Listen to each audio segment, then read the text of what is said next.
노다지 썰전. 오늘 저희가 논쟁의 중심에 올려놓을 기업은 바로 비나텍입니다. 슈퍼커패시터와 수소 연료전지, 그러니까 두 개의 심장을 가진 회사죠.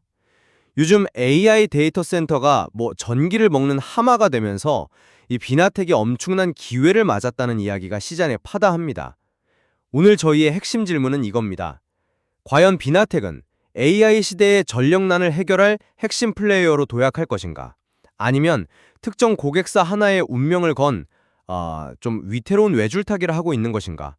저는 AI 데이터 센터라는 이 거대한 파도에 올라탄 비나텍의 성장은 이제 시작이라고 봅니다. 저는 그 파도가 생각보다 위험할 수 있다는 입장입니다. 단 한 곳의 고객사가 만들어주는 성장에 환호하기엔 그 그림자가 너무 짙고요. 또 다른 성장축이라는 수소 사업은 글쎄요, 아직은 좀 신기루에 가깝다고 봅니다. 지금의 낙관론은 조금 더 냉정하게 들여다볼 필요가 있습니다. 좋습니다. 그럼 왜 제가 비나텍의 미래를 아주 밝게 보는지부터 말씀을 좀 드리죠. 핵심은 데이터 센터용 발전 솔루션을 만드는 미국의 블룸에너지와의 관계입니다. 비나텍은 이 블룸에너지에 슈퍼커패시터를 공급하는데 이게 정말 중요합니다. 시청자 여러분, 슈퍼커패시터를 그냥 큰 배터리 정도로 생각하시면 안 됩니다. 이건 전기 충격에 대비하는 일종의 쇼크 업서버나 마찬가지예요. AI 데이터 센터는 순간적으로 엄청난 전력을 끌어다 쓰는데 이때 전압이 불안정해지면 서버 전체가 그냥 아웃될 수 있거든요. 슈퍼커패시터는 바로 그 찰나의 순간에 강력한 전기를 딱 터트려줘서 시스템을 안정시키는 데이터 센터의 심장 제세동기 같은 그런 필수 부품인 거죠. 네, 그 역할의 중요성은 저도 충분히 인정합니다. 하지만 그게 왜 비나텍만의 독점적인 기회라고 보시는 거죠? 바로 그 지점입니다. 블룸에너지가 이 필수 부품을 오직 비나텍에서만 단독으로 공급받고 있다는 사실이죠. 이게 얼마나 강력한 관계인지는 숫자가 딱 보여줍니다. 2025년에 3년치로 계약했던 그 18억 원 물량을요, 단 2분기 만에 다 소진시켰어요. 수요가 말 그대로 폭발하고 있다는 뜻이거든요. 그래서 지금 비나텍은 베트남 공장을 2배로 증설하고 있고요. 더 나아가서 지금은 슈퍼커패시터의 기본 부품인 셀만 공급하지만 올해 상반기 안으로 시스템 전체를 공급하는 걸 목표로 하고 있습니다. 이게 쉽게 말해 자동차 엔진만 팔다가 이제는 엔진에 변속기, 전자장비까지 다 붙인 파워트레인 모듈을 통째로 파는 셈이니 수익성이 비교도 안 되게 좋아질 겁니다. 이런 확실한 성장 스토리가 바로 눈앞에 펼쳐지고 있는 겁니다. 말씀하신 그 성장 스토리는 분명 매력적입니다. 하지만 그 이야기의 주인공이 단 한 명, 블룸에너지라는 점이 제게는 가장 큰 리스크로 보입니다. 현재 비나텍 성장의 거의 모든 것이 블룸에너지의 주문량, 여기에 달려 있어요. 만약에 블룸에너지의 사업 계획이 조금이라도 틀어지거나 아니면 그들이 공급망을 다변화하기로 결정한다면 비나텍은 정말 속수무책으로 타격을 입는 그런 구조예요. 15년 된 파트너 관계가 튼튼하다고 하지만 불과 작년 초까지만 해도 비나텍 경영진조차 블룸에너지의 이런 폭발적인 수요 예측을 믿지 못했을 정도로 과거 수요 변동성은 매우 컸습니다. 이건 역사가 증명하는 사실이잖아요. 그건 AI라는 전례 없는 변수가 터지기 전의 이야기 아닌가요? 물론이죠. 하지만 리스크 관리의 기본은 다변화입니다. 왜 지금 이 황금 같은 시기에 다른 고객사를 적극적으로 찾지 않고 한 곳에만 올인하는 전략을 취하는지 저는 그게 의문이라는 겁니다. 그리고 두 번째로 회사가 미래라고 말하는 수소 연료전지 사업. 이건 아직 너무 먼 이야기예요. 회사 스스로도 본격적으로 시장이 열려려면 2, 3년은 더 걸릴 것이라고 말하고 있습니다. 국내 건물용 시장에서 점유율이 높다고는 하지만 올해 목표 매출이 100억 원 수준입니다. 슈퍼커패시터 사업 규모에 비하면 사실상 의미가 없는 수준이죠. 드론, 선박의 시제품을 납품했다는 소식은 들리지만 그건 미래의 가능성이지 현재의 실적은 아니거든요. 이 가능성 하나만 보고 기업 가치를 평가하기엔 너무 이르다는 생각입니다. 흥미로운 지적이네요. 그럼 첫 번째 쟁점, 블룸에너지에 대한 의존이 과연 감당 불가능한 리스크인지 아니면 기회에 집중하기 위한 전략적 선택인지부터 이야기 나눠보죠. 저는 단연코 후자라고 봅니다. 지금 AI 데이터 센터 전력난은 단순한 유행이 아니라 전력 인프라의 근본적인 변화를 요구하는 거대한 흐름입니다. 송배전망을 까는 데는 10년이 걸리지만 블룸에너지의 발전소는 6개월이면 지을 수 있어요. 이 속도전에서 블룸에너지가 시장을 장악할 수밖에 없고 그 심장에는 비나텍의 슈퍼커패시터가 박혀있는 구조입니다. 이건 단순한 부품 공급 관계를 넘어선 뭐랄까 운명 공동체에 가깝습니다. 비나텍을 대체할 만한 기업이 딱히 없기 때문에 이건 의존이 아니라 전략적 필수제가 된 상황인 거죠. 재무 구조라고 말하진 않죠. 블룸에너지의 성장이 확실하다 해도 그들이 언제까지 비나텍하고만 일하리라는 보장은 어디에도 없습니다. 오히려 지금처럼 비나텍의 부품이 중요해질수록 블룸에너지 입장에서는 공급망 안정성을 위해서 제2, 제3의 공급사를 찾으려는 유인이 더 커질 수 있어요. 바른 프로젝트가 많이 생길 것이라는 기대감만으로는 이 리스크를 덮을 수가 없습니다.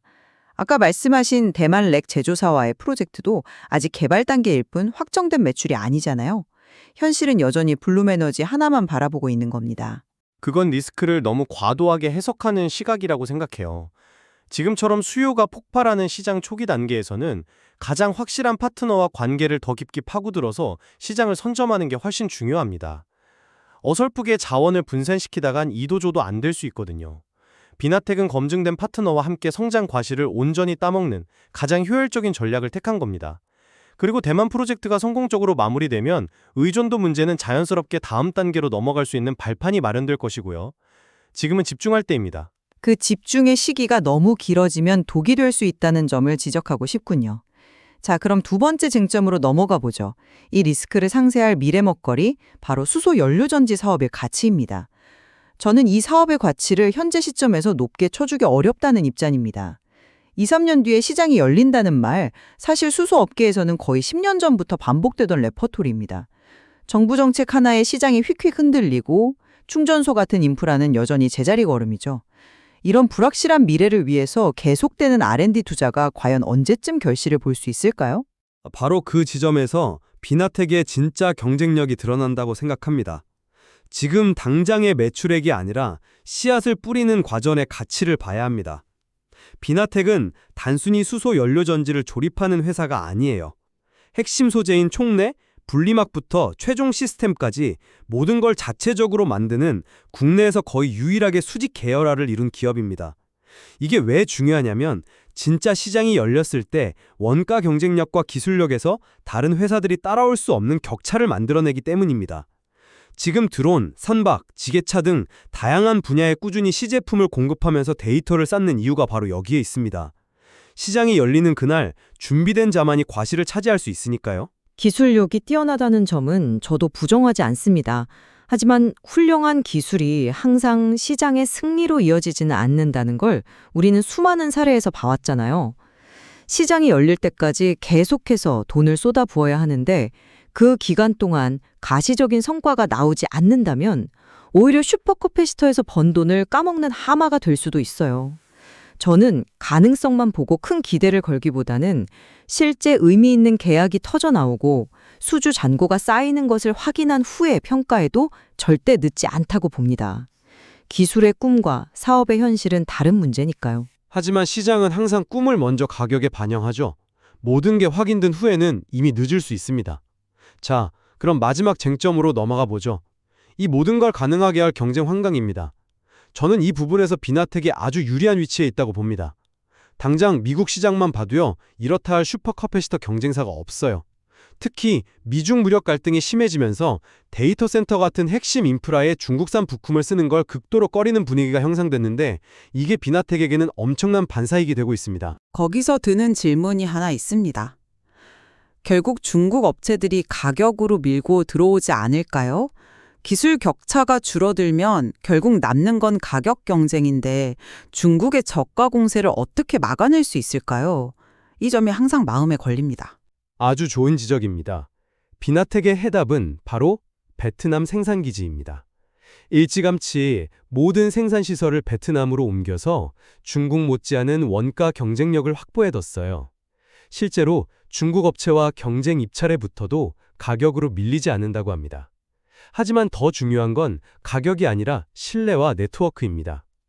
비나텍은 이미 25개국의 해외 영업망을 깔아놨어요. 이건 후발주자가 돈만으로 단기간에 따라올 수 없는 아주 강력한 해자입니다.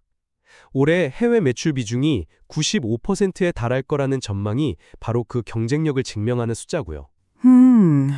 베트남의 원가 경쟁력과 글로벌 영업망, 분명한 장점입니다. 하지만 영원한 것은 없죠. 베트남의 인건비도 계속 오르고 있고 무엇보다 중국은 국가적인 보조금을 등에 업고 손해를 보면서까지 시장을 장악하려는 전력을 쓸 수 있습니다. 소위 치킨 게임이 벌어졌을 때 비나텍이 과연 버텨낼 체력이 있을지는 미지수입니다. 그리고 25개국에 달하는 영업망은 시장이 좋을 땐 자산이지만 반대로 불황기에는 엄청난 고정비 부담으로 돌아올 수 있는 양날의 검이기도 합니다. 이네요.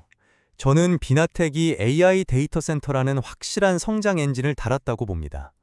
블룸에너지와의 독점적 파트너십은 단순한 의존 관계가 아니라 시장 지배력을 공고히 하는 전략적 선택입니다. 단기적으로는 셀에서 시스템으로 사업을 확장하며 수익성을 극대화하고 대만 렉 제조사 같은 새로운 고객사를 통해 성장 기반을 넓혀갈 겁니다. 장기적으로는 누구도 따라올 수 없는 수직 계열과 기술력을 바탕으로 수소 연료전지라는 거대한 시장을 선점할 준비까지 마쳤습니다. 비나텍의 미래 의심할 여지 없이 밝다고 생각합니다. 저의 최종 의견은 이렇습니다.